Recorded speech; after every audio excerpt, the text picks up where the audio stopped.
How to recover end-to-end encrypted chats in Messenger. Hey everyone, this is Lucy and let's get to the video without any delay. So, end-to-end encrypted chats in Messenger allows you to sync your messages, your data from one device. If you're using a new device, you're logging to a new device, then this is really helpful. So first, let's talk about how to enable your end-to-end encrypted chats.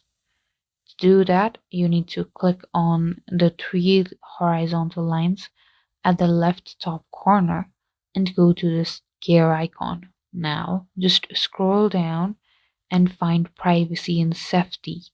Click on it. Under security, you will see end-to-end encrypted chats. Click on that. Now at the top, you will find message storage.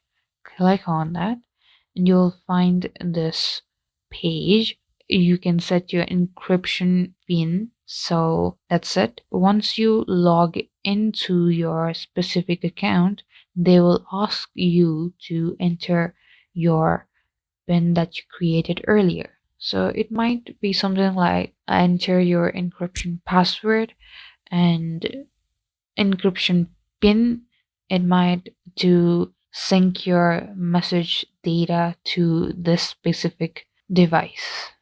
And that's it. Thank you guys for watching. For more videos, don't forget to like and subscribe. And I'll meet you guys in the next video.